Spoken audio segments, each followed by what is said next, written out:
officially invited to join the inner circle of top leaders from all over the country. Listen and learn as these obsessed entrepreneurs reveal the secrets that led to their success. Welcome to the community.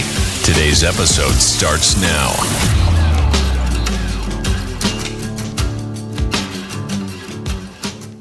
All right, everybody, welcome to the community. I am so stoked about today's guest because I have Bradley Rapier in here, and not only are we basically relatives now, essentially, but look at that, we are relatives, but also just an amazing person, amazing husband, amazing dad. But oh my gosh, the things that he is doing is something I think for everybody listening that is in sales or. I mean, really, this applies to so many people, and I think it's something that we all, and I know I've been to your event, and I was like, you're explaining this to me, and I'm like, okay, and then I go to it, and I kind of see it in person, and I start actually seeing it, I'm like, oh my gosh, I have not been in the circle. I have literally been on the outside of the circle, and I'm like, oh God, everybody needs to do this. What the heck? And so it's definitely a different approach. So I'm just going to start as tell us a little bit about your background, where you kind of started, and kind of just the whole steps from, being born. Start there. No, so start how you came up, what the process was to get to where you were, which is always fascinating to me. Yeah. So I was born in Canada. And in a province called Alberta. Okay. And actually, it's kind of like Texas in some ways. It's got a lot of rivers and lakes, open land, farmers, ranchers, oil and gas background. So I feel there's a synergy to being in Austin now. But grew up there. And when I grew up there, a couple things. So my father was the first black child psychiatrist in Western Canada. My mother was the first black beauty queen in all of Canada. So that's an upbringing.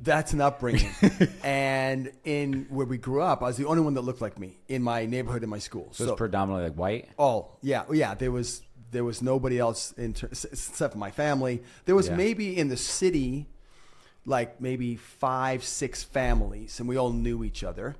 But in my part of the town, Southeast Calgary, I was the only one. And it wasn't necessarily a hardship. It was just an interesting dynamic. And in that dynamic, I was, my friends, my buddies, we were all, it was country, rock and roll background parties. We had a huge playground, meaning I was by the Rocky Mountains. I was a major skier. When you're in Canada, age 2, you get the skates on your feet. By age 4, you're skiing. And I love skiing and skateboarding as well. We did in the summer. I was an academic. I was a very good student. I was an athlete. I played football up through university. I ran track up through university. And so I was very active in many, many ways. Mm-hmm. So that's kind of my background. We grew up in an upper middle, well, by the time we got to Calgary for my formative years, so when I got to age 7 and up, we were in pretty well an upper middle class area. So a nice part of town, lived on a lake. That of course froze over. In the winter, they would Zamboni it and give us a whole... it was like a winter wonderland, like a European video of, a comic book of just kids skating, through the whole lake. And so it was awesome experiences. There was this sort of weird, or I shouldn't say weird, interesting cultural dynamic, right? So culture of rock and roll, country, skating, skiing, that. Only guy with the sweet afro, only one wearing the choker and silk pants and, all this kind of vibe. But at home, my father, even though he was a doctor, and I was en route to becoming a doctor, that was kind of my path. Mm-hmm. My father's a doctor, my uncle's a doctor. I'm a very smart kid. It's kind of a linear path I've been put before me. I'm not fighting it, but I'm kind of like, oh boy, I'm just that's where I'm going. But my father loved jazz, even though that was his profession. At home, he was just playing jazz, and he raised us on what jazz. What type of what was his favorite artist? Well, I wouldn't say he would have a favorite artist. It was more of the era. He would say, he'd put on, let's say, Art Tatum and say, this is piano, or this is Oscar Peterson. They say this is piano, and then he'd say, this is Billy, this is voice, this is Dinah Washington, this is Sarah Vaughan. and then you go through Johnny Hartman and Johnny Coltrane, and like it was all the majors, and then those around it, and he all the parts of the musicianship. And matter of fact, he didn't realize subliminally he was giving me this deep such love for rhythm and music, because as a kid I would sit down with my cartoons, comic books, and on the weekends he'd play his jazz records, and I'd lie on his back or whatever, and he'd be talking about the detail of everything, but I knew the details were not what was making him cry. It was something deeper, the whole of it. But he was so moved by jazz music, and so I had that in the house. I'm the youngest, and so my older siblings, they would be playing like a bit of, for what we could get in Canada, like for example, on the radio when I grew up there, if there was any kind of, let's say, funk or anything close to that, it'd be like, this is not a knock on Lionel Richie, but it would be Lionel Richie or somebody kind of a mainstream. That's all we would get on the radio. We weren't getting like any funk or soul on the radio up there on a regular. But my sister and my brother, they'd be getting stuff like Parliament and Sly and the Family Stone. And so it was that kind of mixture of a dynamic in terms of my regular friends and that. That was just an interesting situation where I desired to just have I loved having friends. I liked making people feel welcome. I had an issue within my family where there was some bit of chaos in the family. My older siblings were pretty having a difficult time with each other. That as the youngest, it made me kind of nervous, the way that they were treating each other, the way that they were screaming and yelling at sometimes. My parents divorced. So even though I had this sort of beautiful sort of setup, I was an anxious kid. I was a smiling, happy kid. I was always generally optimistic. I would say believing something might work out, but I was like, holy smokes, what is happening here? And things started to crumble by about 14, 15, 16, where I didn't realize till later that a lot of stability got taken away from me, and I didn't realize why I was anxious, why I was nervous, why I didn't have certain things, even though I was in this great environment. And so that's kind of a setup to say that as I have great friends there, great experiences there, there was this sort of two sides of it, where I was living at home and not full-time. I had a great childhood in general, but this sort of not understanding why things were falling apart. Trying my best the way I'm designed. I'm a person that wants to make everybody feel like they're welcome, that I see everybody. I'm kind of in that place. I think part of what I went through and part of how I'm actually am designed, I'm a person that's believing that everyone needs to be part of this group, that let's keep the family together. Let's keep it all together. So in that atmosphere, I didn't know what to do as things crumbled a bit, as the parents divorced, siblings took off and left the house. My parents split up, and I just knew how to stay active. So I stayed active, sports, football, got into university. So in terms of my trajectory is that I then went to University of Calgary, played football for the school and ran track.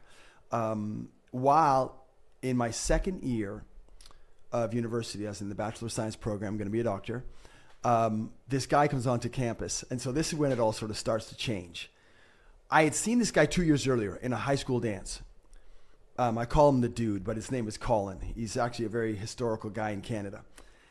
And this is a while ago. So in Canada, there was no such thing. There was no awareness of street dance culture, or what some people might call hip-hop dance culture, but we called it street dance. And it hadn't been seen yet. We didn't know what it was. And so in high school, I was not a dancer. So people say, you've been dancing your whole life. That's not really the case. I was just going to the parties and rock and rolling. But my sister on the weekends would show me a few Motown steps, maybe some Jackson 5, little step behind. So I could groove a little bit.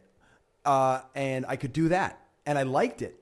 But there was no, popping or locking or breaking or house or any of that stuff happening. It was just, I could groove. I could do these little grooves with my sister. Did you feel like it came natural a little bit, though, when you first started? Like, was there a point you're like, I'm not really good at this? or was it like you kind of, some people have the rhythm and some people don't. I think you can develop it. I think it's anything. It's just putting in the reps, right? It's putting in the reps. The more you do it and you love, but was there kind of that at the beginning where you were kind of like, I think I had a great desire for it. I was like, this feels so good. But I'm one of those cases where I have people say, oh, you've been doing this all your life. You've been like this. No, I believe me, I've had plenty of times when I've been offbeat, can't figure it out. What are you doing? Now, once I started to get things, I would get it because I would get it in my body. But no, I don't think I was a natural. I've got a lot of friends that are naturals. I wouldn't say I'm one of those.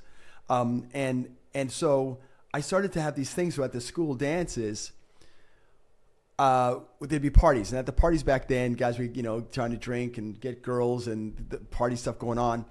And I wasn't a saint, but I was more like I wanted to sort of get some music on and maybe we could dance a little bit. I like that to kind of groove. Well, at the school dance, this guy comes in, the same guy that 2 years later at university. He comes to the school dance, 11th grade, I think I was in, and he enters. He's older than us, but he used to go to the school. He's a couple years older. He comes into the school and he starts just dancing in a way that I recognize is something. Like it's not he's just grooving better or he's doing something. Like it's not recognizable. He's doing a form. I didn't know what it was, and he's like pointing and dropping and looking and hitting the splits and doing all this stuff and zipping all around. When my friends go like a classic movie, hey Bradley, you got to go dance against this guy. I'm like, what? So you see me, I'm over this kind of grooving like this, and this guy's boom, boom, knee drop, up, split, zoom. I'm like, so I seen him a couple years earlier. I didn't know what he did, and this is before phones. He leaves. I never saw him again. Like there wasn't like, well, I better follow that up or text him back or play the video back. There was nothing. He just disappeared. So I had seen him earlier. Found out later that style was called locking that he was doing. I didn't know that. It was brand new, at least in Canada. So what's the difference between popping and locking? Because there's pop and lock. I always thought they were just like together. No. They're totally just separate things. Totally separate things. So locking is from a group called the Lockers, Don Camelock. So that's where it came from. Yes, and wow. So he's from St. Louis, but he started it in L.A. with a group called the Lockers, and basically, he actually says that he wasn't. He's passed away now, but he wasn't. I've met him now because of being in L.A. and the Lockers themselves. But he didn't consider himself a very talented dancer. He was having a hard time, but he would get stuck on some of the moves. And there was a move called the Funky Chicken that was a dance, and he wasn't doing it right. And he would kind of go and he'd stop, and then he'd stop. So they'd say, "Hey, do that lock," and then he started to go. He'd point, and then he'd do these things in the middle, and he kind of this, Got it. And it was, so locking is not you're not tensing, but you are forcefully stopping. But locking also encompasses all these I can't do it sitting down, but all these sort of steps that are really encompass the 70s funk that was happening from the late 60s through the 70s of that culture of funk and soul. The footwork and the movements were influenced by that culture. So locking has this loose funk and then very strong, clear motions. But at the same time, and then the pop is? The popping just means tightening your muscles to the beat. So if I'm popping, I am... Got it. I'm tight. If I tighten my muscles to the beat, that is popping. There's styles within that. There's twisted flexes, and then there's tutting and waving. Well, waving is throwing the waves through your body, which is not popping itself, but part of the popping world. And then breaking is, of course, the breaking on the ground, the backspins, the footwork, the go downs, and the freezes. So those are the main elements, but we had not seen them. And this guy, Colin, was one of two Canadians out of the whole country that knew how to do any of the popping. He was one of the first two in the whole country. So he comes to the campus at university. He goes, "Hey, you saw me at high school. That was locking. There's a new dance called popping. You've never seen it. No one's seen it here. I'm one of the only guy in Canada besides my friend that knows how to do it." And he had learned, it's a longer story, but they had gone down to California, down to Long Beach, and they had learned it from the Electric Boogaloo, so it's a whole thing. But he comes, he starts popping. Well, of course, he starts popping. He starts throwing these waves through his body. I freak out. I'm like, what am I? Imagine no reference, right? It's hard to do this. Imagine like there's no videos you've seen. There's no TV, no Michael Jackson yet doing it. You're just seeing someone do this electric shock through their body, gliding on the floor, doing a backslide, throwing a wave. So I'm like, oh my gosh. So I started to hang with this guy, and it's a longer story, but basically over the next year, whenever I'm not studying and doing my track or field of football or studying for science, I'm with this guy. And it sort of came to a head in my middle of my third year university, Bachelor of Science. I'm like, I don't know why. I don't know I don't know what to do to help my family. I don't know what to do to necessarily guarantee my future. I don't know. I like school, but I'm not like, oh, I can't wait to be a doctor. I said, but I love this. And I said, something's calling me to do this. So I go to my dad's office. Oh my gosh, man. I mean, I walked in there and I saw all his plaques and certificates on the wall, and my other siblings, they did not. My older brothers and sisters did not go into medicine or anything like that. So I'm like the last chance. You were the golden child. I'm the last chance. And I, broke his heart that day. And I said, Dad, the linear path you got for me, I got to step off that path. It's that broken line is, I would say now, a circle that I got to step into. And I didn't fully understand it. It terrified me a bit, but I had to do it. And so that path was crazy. I went in this group called Streetscape, a Canadian legendary group. We were a pioneering group bringing a lot of the street styles to the country. Mm-hmm. But it was, that sounds great, glorious, but it's like we're still like just kids struggling, getting a few bucks here and there. But we were new doing it. We did TV shows up there. We did award shows in between different times. That was my intro. And then the group broke up. I dropped out of school. The group breaks up after that. But I was bitten by that idea. And so I chased the culture. And that, without going to every single detail, was just an amazing experience. I just so wanted to know more about street dance culture. So there wasn't as much in Canada. I started to excel and expand into more choreography in different areas and acting and modeling in Canada. But the culture, I needed to get down to the States. And through some amazing circumstances, I was sponsored by some agents in New York.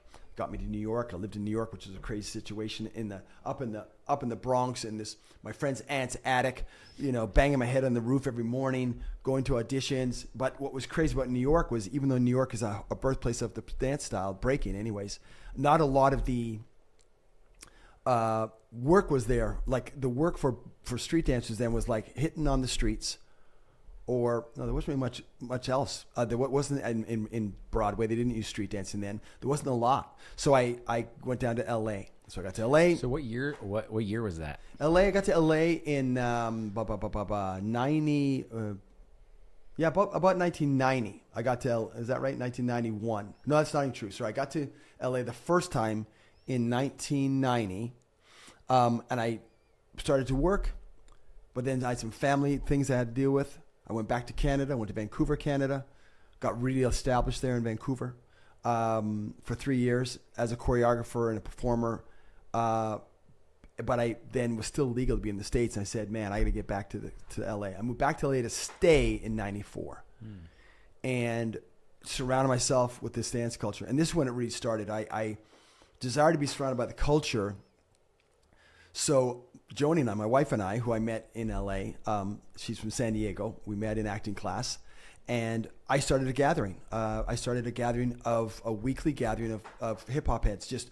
I'd invite guys that could freestyle. I just needed to be around it. I loved it so much, and I'd get guys that I sensed were truly willing to be vulnerable enough to just be who they were in the center and get down. They weren't trying to do it, and they weren't showing off. They just were just in it. And that obviously we got along. We felt we kind of could vibe together. And I started inviting people from clubs and stuff around. I'd see people at auditions and whatever to this place called Groove Night.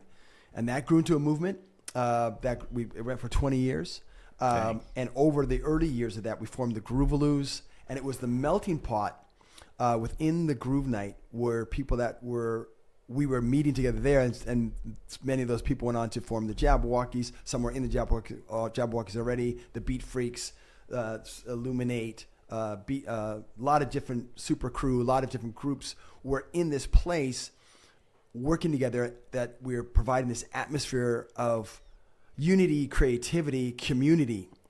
And the one thing that I'm grateful for, because of my almost ignorance of coming from Canada, I didn't know what this was. I just did it the way I did it. So when I was having the gatherings, back then, this sounds crazy, but dance styles didn't mix. Like, you didn't mix poppers and breakers weren't hanging out at the same place with, definitely not with anybody doing, let's say, jazz. You weren't mixing styles, tap, guys. It was separate. It was just, there was no like, hey, I'm a dancer. It was like, no, what type of dancing do you do? What do you do? Street dance like this. So I would go and say, hey guys, I like it what you do. Come on in. And then, for example, I might invite a locker in. Now this is now the 90s. Some guys say, well, locking's over, man. Forget the locking. I go, I like locking. Come on in. Oh, you do locking, you do popping, you do breaking. Oh, you do poetry. Man, come on in. And I was just welcoming because it's what I loved it all. Yeah. And people like, who is this guy? And then I was also, a lot of the culture is based around this competitive element, which is important. They're sort of contesting to raise your game because of the challenge. But I would get in there and go, hey, man, Travis, that's great what you did. Can you go help this guy here? Because he's trying to learn something. And hey, what if you guys did that there, and you two did that there, and we did that there? That would be great if we did something together. So I started to just kind of change the atmosphere. And they were great at it too. It wasn't all me. But this gathering, I was able to have this Canadian boy, which I was in shock the whole time as I was still learning, to have them hear me say that we can do more together. I started saying, look, I always had ideas for shows that I learned from Streetscape from Canada, and I just sort of said we can do more together. And it started to stick, and they were like, this guy talks fast, this guy's Canadian, this guy's kind of crazy, but they started listening to me. You know what I mean? And actually, I have something to say that really shows the need that I saw for the way that I talk about the circle. And I talk about the circle a lot. And when I say the circle, I mean anything that you desire to be a part of, you feel this need or almost a calling to be a part of, that you can't figure out how to interact with. You can't get the right approach to truly be a part of it. You see it there, you're either you want it or there's something deeper. You're like, I don't quite can't get in there. Mm-hmm. That's what the circle represents. And so, my experience of all these years now of being in circles, watching circles, creating circles in street dance, you go in all these countries. I've been able to travel quite a lot, and it doesn't matter if you're in the culture of hip hop, street dance culture. You have to go in the circle, right? You don't get to say, hey, I don't feel like it. Or you can, I have to admit, initially I did sometimes do that. Well, it's kind of like, well, get out of here, man. You're not, you got to get in. You can't sort of come and just look the whole time. You can, but you won't be in the community, right? Yeah. You can be we'll welcome you to come watch, but at some point it's like, oh, you're not really down with us.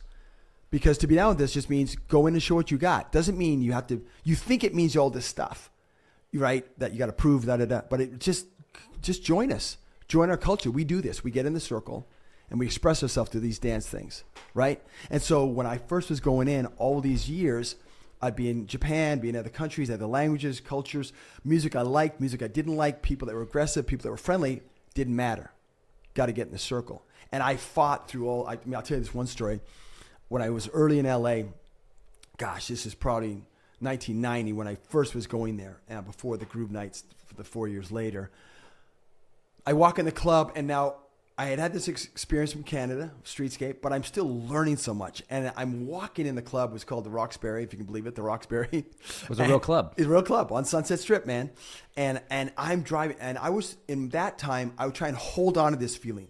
I try and hold on to the emotion, feeling to allow myself to get in the circle. I thought it was about that, which was not correct, but that's what I thought. I got to just hold on. I'm feeling good. I feel good. I feel loose. I feel good. I'm ready. Like I'd be trying to hold it. You know what I mean? Be at home, getting dressed, ironing the clothes, put the music on in the car, try and keep that thing, drive down the strip, kind of play the same song. You know that whole thing when you're trying to like keep something that you really can't, but you just think you can. And I walk in the club, go up the steps, third floor.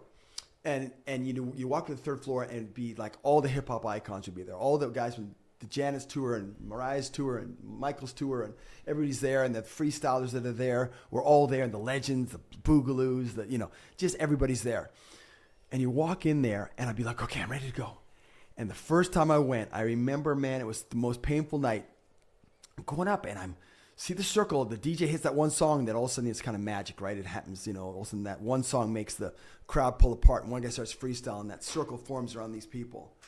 And you're looking at that, and then people start going in, and they're going in at one at a time, kind of vibing off each other, and they're going in, and everybody's woo, and it's about the move, but it's about something deeper that they're going. I go to the edge, and I'm looking in, and I'm like, here I go. And then every time I would try to go, my legs got weak, and then I'd be like, I can't, I feel like I had no energy, and then I'd be like, I got no rhythm, and I'd run to the side of the club. I feel so embarrassed even telling this story.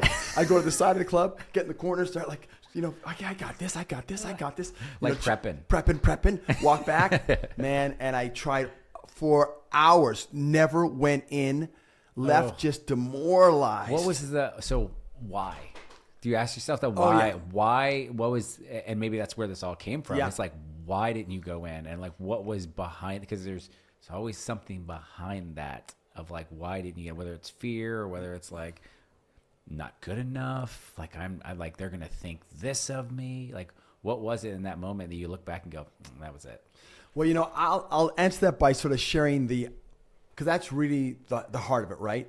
And what I do now with this background I have, because from the gatherings that happened a couple years later and the groove nights that started, that's what launched me to go and start leading the Groovaloos and other teams onto So You Think You Can Dance and Dance with the Stars and Ellen and all these things, and start choreographing films, and then got pulled into starting to choreograph shows for the director of Hamilton and Jersey Boys, and starting to do these things. And so, but I say that is that as I started to watch, whether it was the dance itself or leadership itself, whether I was watching the executive C-suite producers or the team, production team making the show, or the artists or the individuals, I watched those that could step in and lead and unify and create and innovate in the middle of the chaos, and those that couldn't, those that could lead and those that couldn't, those that could inspire and those that couldn't, those that were sitting into something and were stepping into that circle and those that weren't. And so I gleaned from those things and later look back, and now when I work, like I do team building with this, I do keynotes with this, I do hosting with this idea of what it is to step in the circle. And yes, looking back, I do know the answers to that, and I look at the circle now as this multi-layered circle. So there's the exterior of the circle, there's the actual edge of the circle, there's the inner layer, and there's the center, the four parts. And each one, there's a desire, there's a need to go, because I believe that every person needs to step into who they're designed to be, and then bring that authentic voice into these circles, which is the context of your relationship or your business or your workplace or the marketplace or your family. Mm-hmm. But that's something to say your authentic voice, right? Because whether it's a dance circle or a life circle, we every day, every moment, we're multiple circles. And we use the word authentic a lot, but really, are you able to bring your authentic voice? And what does that put on you? And so in terms of me going to that circle, I look at it this way. When I ask people I was doing an event just yesterday, and I asked them, why don't you go to why do you stay on the edge? On the exterior. Why don't you get to the edge? Or if you're on the edge, why aren't you going inside? The answers are usually the same. Like you said, I'm not good enough. I'm not ready. I'm not qualified. I'm boring. I'll fail. I'm scared. Can't I do it another way? Is there some other way? Can I just write a report? Can I just submit some paperwork? Do I have to show myself? And there's a lot of layers of how I guide people to step in the circle. But the biggest thing I'd say that I was definitely the two, I guess, if breaking it down to the simplest way, the two worst or the wrong ways to enter. Because when I went back the second weekend at the club, I said, I'm not leaving until I go in the circle. And I went in the circle at the Roxbury the second weekend. And I did go in. But as I went in, I'm going, and I turned and I said, oh my gosh, that's Skeeter Rabbit, the Boogaloos. Okay, I better pop really good. Oh gosh, I turned, okay, there's Tony Basil, there's Greg Camelot. I gotta lock it up. Okay, and I started there's, Rob Vincent, one of the coolest freestylers with Janet. I'm like, oh man, I just started to compare. Yeah. I started to compare. That's how you don't enter. You do not enter with comparison. I actually say, You learn how to be inspired without having to acquire. You learn how to see things that you get vibe by. Like you go, man, Travis's footwork is so dope. But I go, I like footwork, not I need his footwork. Ooh. So that's it. So you learn to get the grace for yourself that you give others. Like when someone else goes in a circle, like a business meeting, right? Or a sales meeting or whatever, or gets on stage and talks at a TED Talks. When they walk out in the audience, you're for that person. You're like, oh, this is going to be good. Oh, I hope he's good. I hope she's good. Cool. And if let's say they stutter or they start stuttering, you're not going, oh man, kick that guy off stage. You're like, oh, then they get through the stutter. You're like, oh. And then they tell you the story, but maybe they started their whole life. You go, whoa. Yeah. Or let's say someone walks out and trips on the carpet and they fall down. You go, oh, but they get back up. You're like, yeah, nice. You got it. All these things we give to other people, but we don't give ourselves. We just don't. And when we have people in our lives that actually are really comfortable with themselves, we kind of will do a thing where we go, man, that guy's just Travis. Travis is cool. He's got the cool beard. He's got a great, he's got the, what's that? Oh, I can't remember the name right now. Oh my, he's got the Chad face. He's got the, I don't know. There's a Chad that was on The Bachelor. I don't know. No, not that Chad. You knew what I'm talking about? No, yeah, no. There's a meme of a guy. Ask your kids named Chad. He's this perfectly sculpted man. Oh man, and you got that Chad face. So like you start making excuses. You go like, oh, he's cool. He's got a beautiful home and everything like that. And you start to give reasons why he's comfortable with himself, because you're slightly envious, jealous. You're confused as to why you can't do it. So you've got to make excuses. You got to say, I'm not part of that. I'm not like him. He's not like me. But it's going, wait a minute. I just want Travis to be Travis. They just want me to be me. But what does that mean? Okay, how do I be me? The best me? No. So you don't go in by comparison. You don't go in by ego. I've tried that too. I've tried to charm my way into the circle. I've tried to bust my way in. People have different ways that we're designed. People move different ways. Some people will flip into the circle because that's who they are. But when you feel you have to flip, that's the problem. Like, right? If it's part of you to do a back tuck, flip in, or part of you to tell a joke because you're part of it, you got great comedic timing and you naturally have a joke to share before you share your spiel, that's cool. But if you're thinking, I've got to tell a joke that's got to be really funny, then you are what I call living like a move mindset. You're going dot to dot, trying to hope that the laughter sustains, the clapping sustains until you get to another thought, right? But when you say, okay, I'm going to go in, and I'm kind of jumping ahead here, but really one of the keys to understand is that a lot of these voices you hear are not real, right? So in any circle, in life, in business, in the marketplace, these things you say, I want to get into that group of people or that things at my work, or I want to have conversations. The reality is that you'll have these perceptions. We said, all eyes on me, I'm afraid and all that stuff. There's many of these. I won't go through all of them, but just for an example, we'll feel like everyone's staring at me. I can't take this pressure. It's just not real. I go through what I call the reals versus the feels, the perception versus reality. Right now, as we're talking, right? When you ask me a question, I'm looking at you, but my brain will go over here. Right? If I was talking to a group of people right now, they're maybe listening to the podcast or watching, they're not just staring they're looking my direction or at the screen, but their mind's going, oh, how would I apply this? Wait a minute. So we all are not just, if you feel like all eyes are on you, it's not happening. It feels that way, but it's not happening. They're looking, their eyes tell you the direction of the face, but they don't tell you where the mind's going. The thoughts are going all over the place. So it's just, you start to go, wait a minute. And the reality is too, for most situations, unless you're one of those guys that grabs a megaphone and walks into a mall and starts screaming at people, most circles you walk into, people are for you. Whether you're auditioning as an actor or going into, people kind of want you to be good. They're hoping you're going to be good. They're thinking.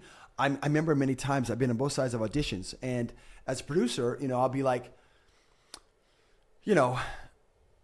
I can be tired, so it might be 4 PM, and I'm looking, and I might be like this, my face is kind of low and tired, and someone walks in, so they're going, oh no, he doesn't like me. It's like, no, I'm just tired. Like seriously, like I hope I hope you are the person. I want to go home. Please be great. Yes. That's usually, so it's just starting to go, wait a minute, what am I thinking? And what do I think I'm some major perfect, body language expert? No, you're not, So there's a lot of things that perceptions we have. The people are usually for you.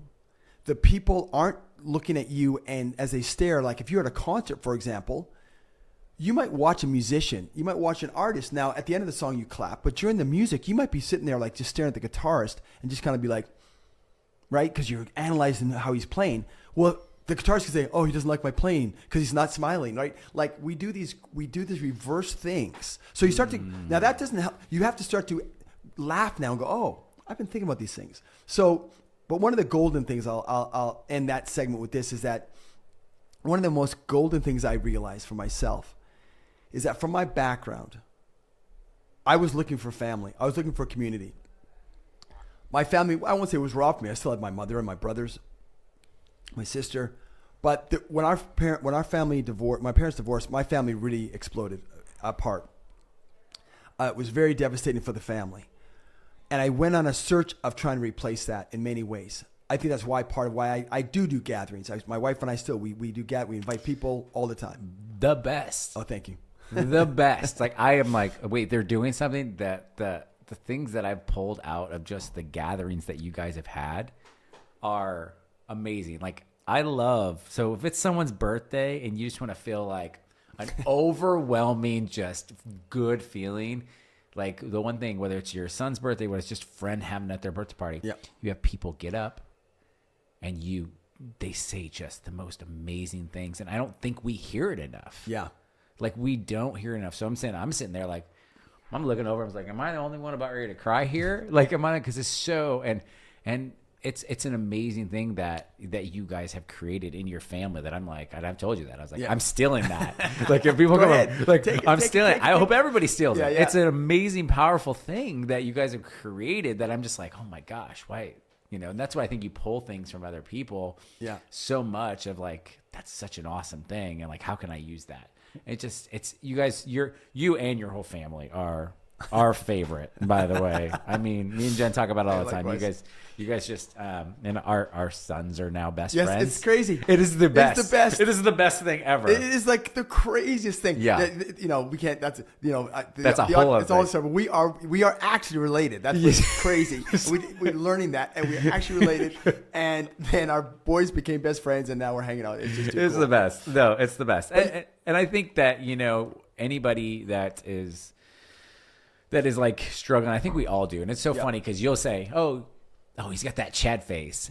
But then the inner thought goes, like me? Like, what are you talking about? Like, this is some ugly mug. I'm looking in the mirror going, what is he talking about? Yeah, like, what's he talking Oh, about? yeah. Instead of, like, really accepting those compliments, too, and being like, you know what? Like, yeah, I am. I have a Chad face, I guess, right? In Bradley's eyes, and I'll take it, right? Yeah. And if somebody else thinks I don't, it's fine with them. But I think we have that inner voice working. Yeah, and I mean all the time. And that's why. So what I'm really excited about now is I take when I do. I work to put together gatherings. I'll host events, of course. Yes. People bring me to host. I love hosting, bringing the energy that I have plus the insight that I bring, and then tying it to their agenda for the company. And then also I'll do different activations throughout the conference or whatever that I think bring people more awareness of what I do. And it's always exciting. It's fun.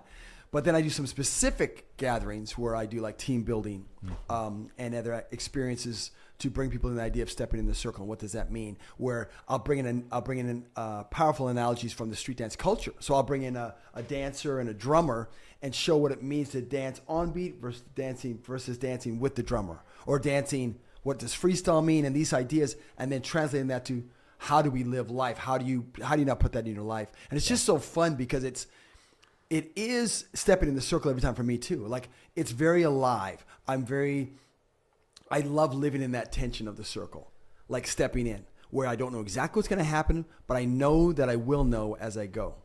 I know that I will know as I go because I've trained to trust in the process of going in and in again, realizing that ultimately I call this the gift. The gift is the shift. That the way to think of entering the circle, I think that really helps the most, is that you understand that you cannot prove who you are. You just can't, right? And we have a hard time with that because, it's been wired in our culture.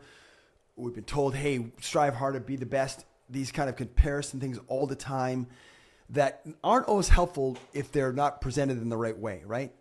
But what we can do, we can't prove ourselves. The reason I say that is that I have, let's say, a pretty extensive resume for dance, choreography, blah, blah. But still some might go, I don't like his stuff, or I can't prove I'm good to someone. You know what I mean? Some might go, in any area. But so I can't prove, I'm not a math equation, I'm not gravity, I can't prove that. But I can offer. And it really comes down to understand, because forever I was trying to compare, I was trying to prove. I was trying to compare, prove, be good enough. I tried ego too. I tried to go like, I'm really great. Well, that never worked. I'd go in and I wouldn't connect because obviously there was something that wasn't allowing me to connect because I was sort of pushing people away by trying to be so cool. And then I went, I didn't know this. And some people get this quicker than I did. It took me years to really understand I just have to step into who I am and offer what I have. Now, it doesn't mean you don't do anything. I don't mean you step in and go, I'm just here. It means you realize you have so much to offer, and now offer that. In the moment, what do you have now? Don't worry about, I'm going to do this and I'm going to do that. Stop spending so much time on what you're trying to do. Spend more time on who you are, what it is you are being in that time. And that way you'll grow awareness, and that brings that sort of special sauce, but that other layer of all these things, which is connecting to the groove, which is a whole other discussion. But that's kind of that sort of, as you trust more in this process, you start to connect and grow your awareness to what's speaking to your core and what's really guiding you along the way, that opens your eyes to now as you look around the room. And the great example of a circle is this 360. You're turning all around, you're looking up and down, you're getting more input, and you're reacting now in a way of curiosity over fear, and discovery over dread, and wonder over worry. And you're just, you're choosing the groove over the moves you've been trying to plan. And it just starts to change your perspective on how you enter circles. And you must go in the circle. Like, we don't really have an option. We do have an option. We can say no. I'm sure I've said no to circles. But what I mean by that is, if I don't go in a circle that I'm to go in, you know what I mean? And the example would be, we've all been at a wedding and the song comes on and we want to go in. Or we've all been in a meeting and I got something to say, but I don't know because the boss is there. Maybe I'm not going to sound smart enough. Or we all have, you know what I mean? Whatever it might be, with our friends at a bar, and we want to join the conversation, but we're like, oh man, Travis is so funny. I'm not funny enough. I'll just sort of, yeah, it's good. We all have those moments when we don't go in,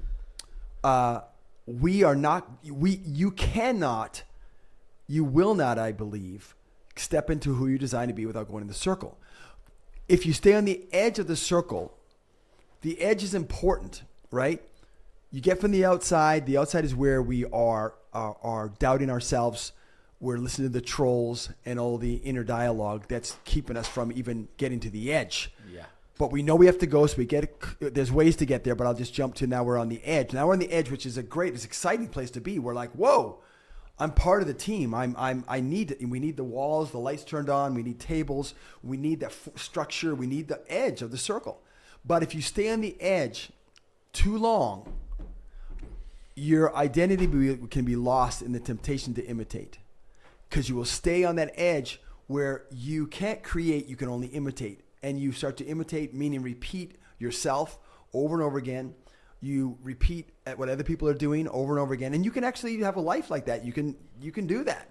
And people live there. So I'm not even trying to criticize that so much, but I feel you're going to miss out on all you're designed to be because you won't find it without that wrestling in the middle when you have to step in and kind of have that engagement. And then you kind of, whoa, and then that was kind of weird. And then you start to press in and then go, okay, I'm not going to compare. I'm going to get involved in a way that's me finding out more how I speak, how I share. What do I really believe? What do I really stand for? What am I saying? How do I move? What is it? And you won't find it any other way. There's no other way to find it. And so if you don't do that, as you've heard from other things, you rob yourself, but you rob everybody else. Mm-hmm. Because ultimately, it's not about you. Ultimately, it's about the greater. It's about the community that you are giving to, that you are inspiring, that you are showing the way, that they're going, oh, Travis went in, I can go in. Travis, shoot, he doesn't even, he went in, I'm going in. He's been quiet the whole year. Oh, man. Oh, great. And then, then you stumble your way in, and then you'll find out, oh my gosh, okay, first you go, I got to be like Travis. I got to be like Travis. Oh, I don't have to be like Travis. And Travis goes, no, don't be like me. Do you? What does it mean to be me? Well, you won't know. Step in there. Try it. No, don't memorize it. Don't memorize it. Plan and prepare. But when you go in there now, be present. Be present. And those are the things you start to realize that I believe we get a lot of stress and anxiety in our lives. We need to train. We need to build ourselves up, build our knowledge, build our abilities. That's very important. But at some point, life isn't always choreographed. Sometimes you got to freestyle. At some point, manuals and models only take you so far. At some point, you can't bring the paperwork into the middle. And if you're trying to lead with the paperwork, you'll have a very difficult time. Meaning, if you're trying to go, okay, I'm going in the middle, but I'm going to do this first, this second, this third. Or I got these lines. I'm going to say this joke. And I'm not talking about a comedian that's practiced his routine. I'm saying now in life, in real life, if I can say this first, and I'll say hi to her second, and you're trying to plot your whole meeting of life, stress, burnout, paralysis when it doesn't go the way you want it to, fear when it all falls apart and doesn't get the reaction you wanted, and you're waiting for the next thought, it's not going to hold up. And that's where we realize I got to let go of what I call that move mindset and start to just starting to step into the groove, which is, it's another part of the conversation, but that's the extra way beyond the actual analysis of what's reality versus perception. That's an added thing that I've come to find that allows all of it to just flourish in a stronger way. And I think that, our lives, we are always going through and I especially I'm looking back at my 20s and I'm like, you're just in a constant. I didn't have a clue what I was doing. Discovery mode. And you don't even realize it. You but all you can do is go around the people that influence you. And so you're like, oh, that looks good. I'm going to try that. Yeah. And then you're like, oh, yeah, you got to imitate initially. You have to kind of be inspired initially. Yeah, of course. So you have to find these people, but that are it goes both ways though. I mean, I hung around a lot of bad people also. And those rubbed off on me. So I'm like, oh, maybe that's the key to happiness. Maybe that's the key to joy. Maybe that is and I remember living I did this for 6 months and I moved with a bunch of dudes. I was never the ladies' man, nor did I want to be. For some reason I just gravitated. I was like, hey, listen, I didn't want to end up with a kid. I didn't want to end up with something worse. And so I was like, hey, I didn't want to be that. But my friends were, and my friends did a lot of partying and things like that. And so I was in that stage of I was always trying to do the right thing, the good thing, and I was like, yeah, but that obviously everybody's doing that. So am I the weird one? I should be doing those things. And then so moved into a 5-bedroom house on the campus and partied 6 months straight, just nonstop. And I remember going, did you go to class at all? No, I wasn't even in school. Oh, you were in school. This was after. This was just a party. This is what. How did you guys pay the rent? Oh, 100%. No, I mean, I was a trainer. I was a personal trainer. But you just partied. I just partied. You know what I mean? It was I had my own schedule, had my own business, and it's whatever I wanted to do was, smoking, drinking, doing whatever you wanted. But it never filled me. Yeah. It never did. And I was trying to imitate that. And then at one point, I just remember, moving into my 30s, and I kind of settled in, I have to move to San Diego, met my beautiful wife, and kind of fell into this is who I want to be. And then when you feel that, that's and when you get into the groove of who you truly are, it's the most freeing thing. Yeah. It is the most freeing thing of you're oh my gosh, this is what I've been searching for. Yeah. And it's not about being somebody else or trying to compete with somebody else. It's about really being your authentic self. And people see that when you're authentic. They see when you're fake. That's the worst is you feel it. Yeah. Like you're like, I just like you could be getting all the accolades or whatever, but if you don't feel authentic in it, like you're just walking around like just still searching. And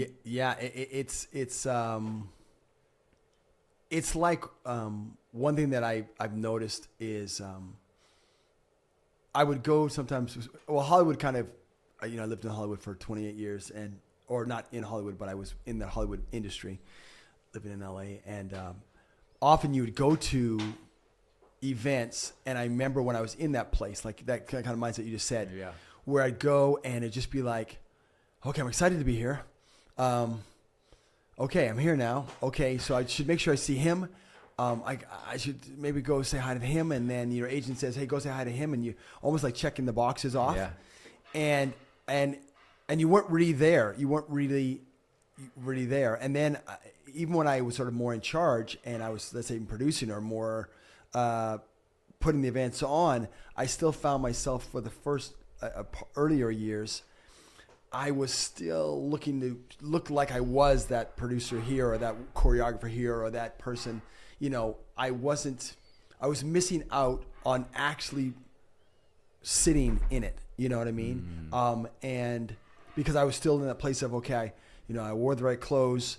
It was insecurity for sure. It was insecurities, and like those guys are so cool, and I'm a Canadian boy, and these guys are so funky, or just so cool, or whatever. No matter whatever I accomplished, it still felt you kind of can still be in your own head as to what it doesn't matter what you've done. You're like, well, that guy, and I think, unfortunately, well, we know this, right?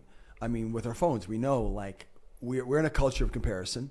That's very difficult to avoid because we all, even if we're really disciplined, you go to your phone. Well, as soon as you just open it, somebody's saying I'm on a trip over here. Look how great I am, and I'm over here doing sales. Even friends of yours, it's difficult to not kind of just have a little twinge. You have to kind of get to the place where like, oh, I'm truly going to be like, that's great. That's their life.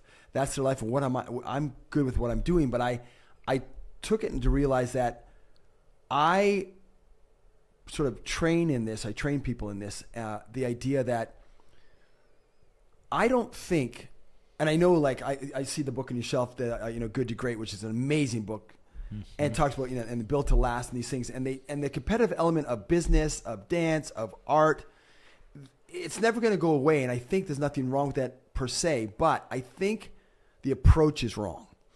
I try and approach this from even the dance culture, where it again is based on a lot of competitive element.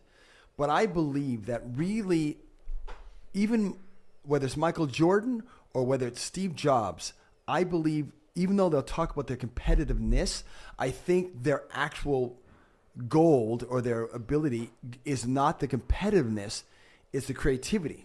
And I think we create rather than compete. And what I mean by that is competition might bring you to the game, but competition will not get you to the levels you want to get to. And what I mean by that, again, is if I get in this circle, let's say, and if my whole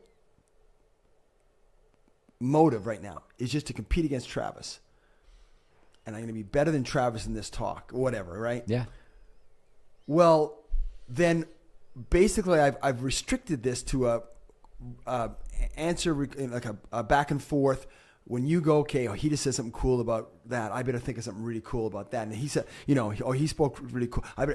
It becomes that. Or, so it doesn't become an actual, I'm not in it, I'm reacting. I might get better. I'm not saying that won't do things. I might win the talk. We're not battling here, but you know what I mean? I Rap battle? You want to go? Yeah, let's go. But I'm not necessarily expanding in who I am. Mm-hmm. And I believe that when you think of competing that way, that you're my competition, like that's my competition, I put a picture on my wall, then this is the real limiting factor from the way that I train and show people this, is I've now made you the standard and me the standard. That's it. That's the line. So now all this stuff I'm not getting. I'm not getting this stuff over here and over there and over there. I have no access to that larger entity that can speak to me and show me and inspire me, I'm just going, okay, he did 100% today, I'm doing 110. And part of that is valuable. There is part of that training, but the extra, that's why I say Steve Jobs, I love that story. I forget who said it. It might have been Simon Sinek. He might have said it, but someone said the idea that when Microsoft was going against Apple, that and it might not be this exact Microsoft, but another company, they would go to their board meetings and they'd say, okay, look what Apple's doing today, and Apple's doing this, so we're going to do this, and Apple's doing this, so we're going to do this. But Steve Jobs in his meetings was going, I wonder what the kid on the phone, the customer would want to see. I wonder, and even though he says he was not.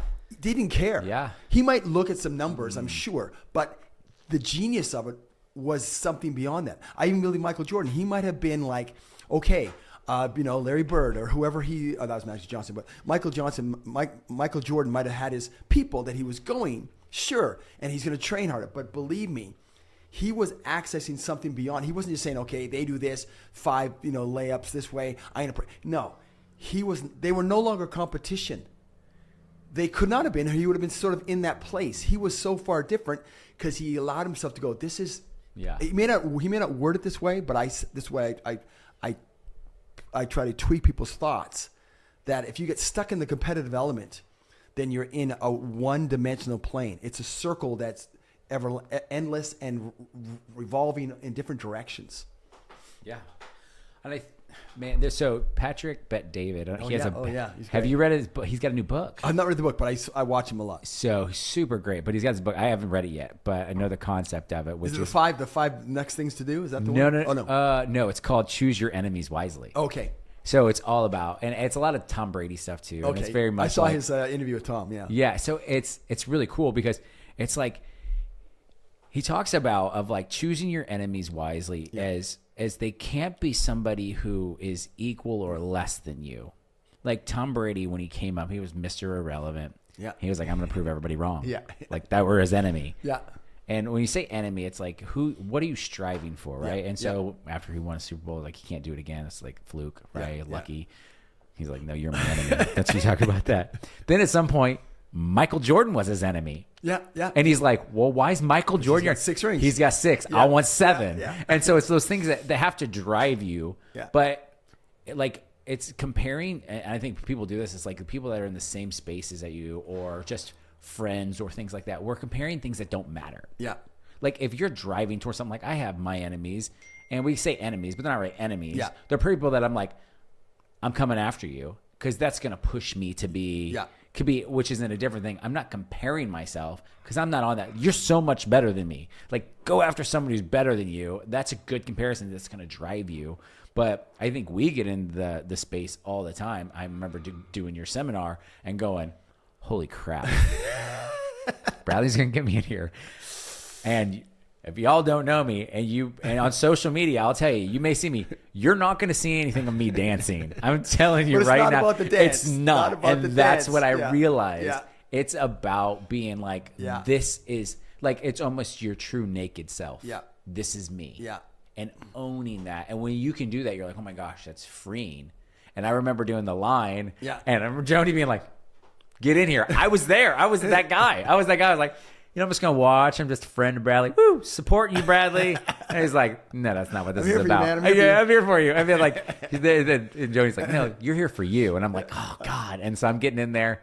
Not a great dancer. But after that, I was like, you know what? Like, oh, my gosh, I feel good. I went out there and I just, whatever it was. Didn't matter. Didn't matter. It's more like just doing it, right? Mm-hmm. And I looked. My first thing was like, everyone's going to look at me. Oh, my gosh. They're going to be like, oh, this is the worst dancer here. He gets the award for the worst dancer here. My son's going. Tomatoes are coming. Dude, my son's out there just going, awesome. and I'm going, oh, God. They're going to be like, that can't be that guy's kid. But I went out there and I was like, but the concept of it is like, just get out of your own goddamn way. Yeah. Get out of your way and get in the groove. Absolutely. And I think if anybody can find you doing any seminars or anything like that, it doesn't matter what space you're in. It doesn't matter if you're just, and I say just, so this is really bad. You're a housewife. Yeah.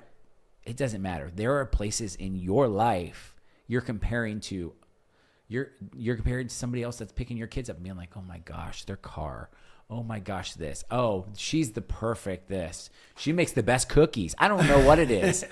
There is something that everybody, and you won't get away from it. Yeah.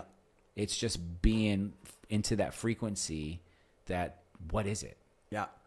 Yeah. What is it? And something just when you back to Michael Jordan, Pat David, I still think that even if you have people above you, which you need to do, yeah, at some point you are you. Like at some point, because if it's always still someone higher, then I think that if that's your whole frame of work, I think it's frame of reference. I think at some point it's going to be stressful. It's going to be unsustainable. It's going to be pressure. At some point you're going, okay, I'm gleaned from these people, but now this is who I am.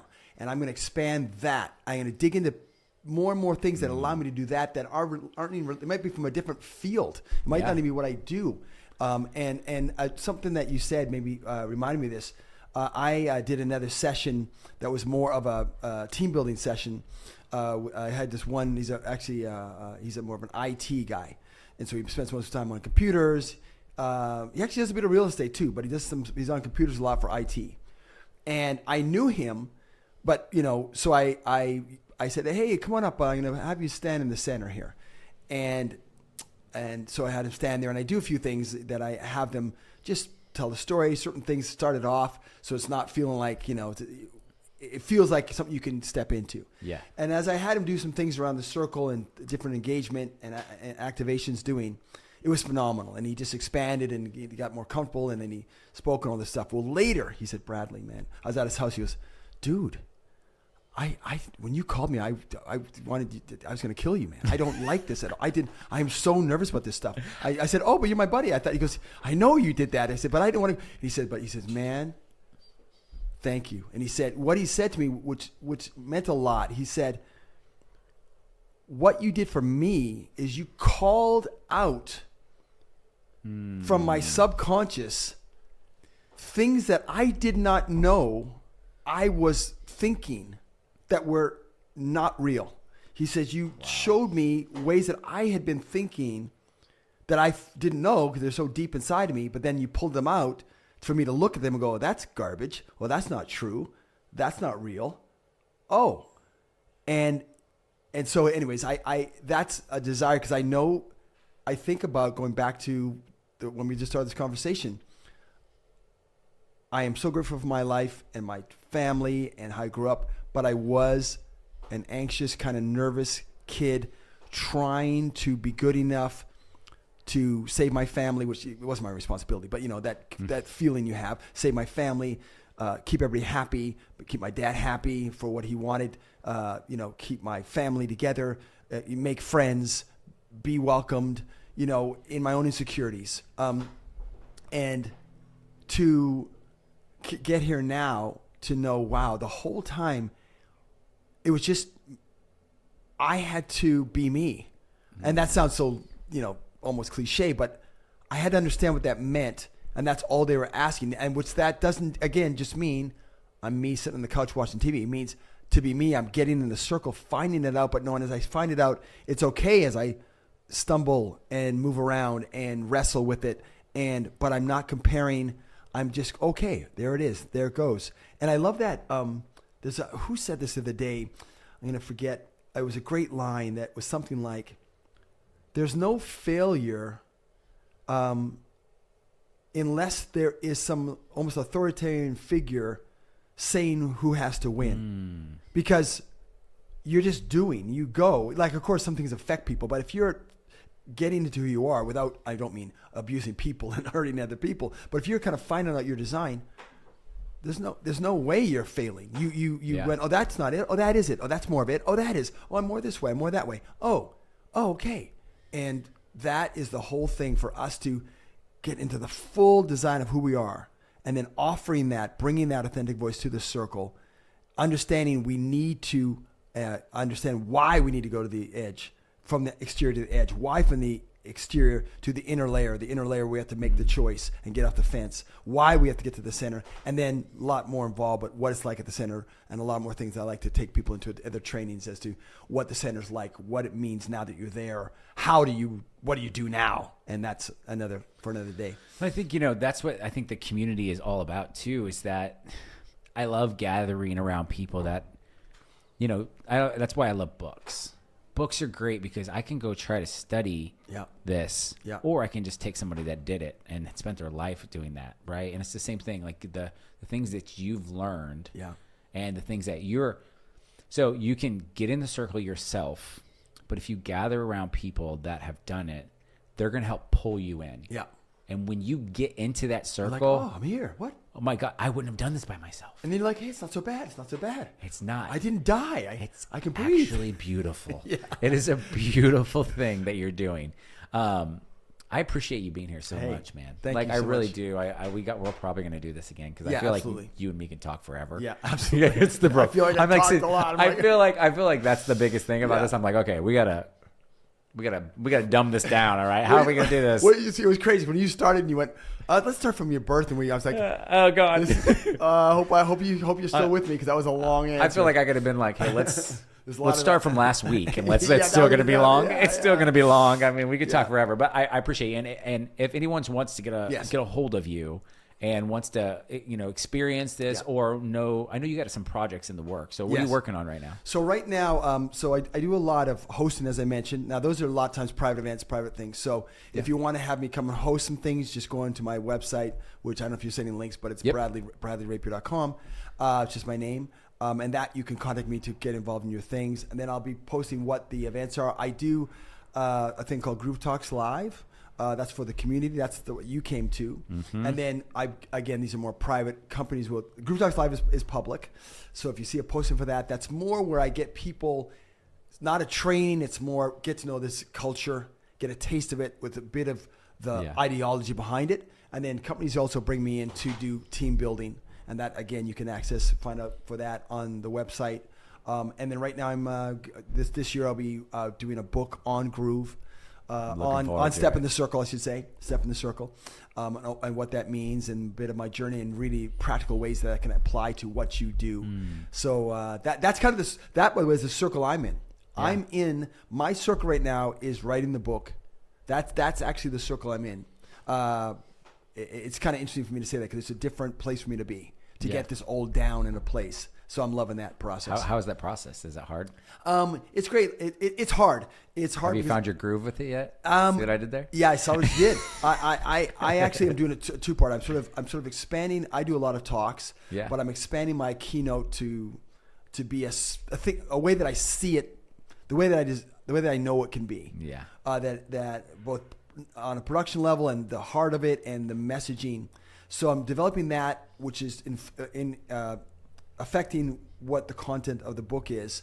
I would say these are part of some of the harder things. It is my circle to get out of me what I've experienced in a place that's beyond the live. I've lived in live. I've lived, whether I've been choreographing films or going on TV and going in circles.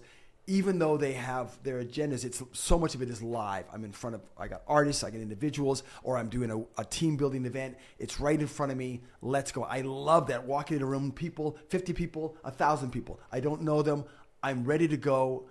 I still get excited, but I love that world. But this world of putting it down and locking it in is a new circle for me. And so I'm getting people helping and that are a great insight, and that's where I'm at. Yeah, I mean, you got to find your community inside your community too. There's absolutely. Like different places that you're going to be, but I think that, man, I know this year is going to be huge, and I think it would be really fun to have any company have you come over. Absolutely. It is not one. It's gonna I feel like if you're looking for, hey, we need this culture, and we want to kind of like experience something, have it as a group, like. Just being there and seeing it, oh my gosh, you guys are going to connect. But also, I feel like that business is going to be forever changed in a sense. I can imagine because you're going to have all these people that are all and here's the challenge is getting the boss in the circle. because he has to be vulnerable. Well, that's the thing. The whole thing about the circle is exactly that it requires the trust, and the trust has to come from the top down. Yeah. And the leader, the boss, the leader has to be in there first to show that he'll be vulnerable. So I always get them on board. Yeah. It's crucial. The company I was with yesterday, it was great. The CEO is amazing, and it truly is that courage and risk to be vulnerable enough to step into the circle. But realizing like this is when it's fun. The things that I love to do with people, it's very much reading where you're at. Yeah. So if they're artists, it's different from if they're CEOs. If they're salespeople, is different from office workers. But still, it's just engaging, activating. I'm known by some as the freestyle activator, groove orchestrator, and a believer in the greater. And so I bring that into anything I go to. I love it, man. All right. Well, thanks for being on there. Thanks. Yes. Welcome. Thank you for coming to the community. Yes. And we will see you again next time. Thanks, Travis.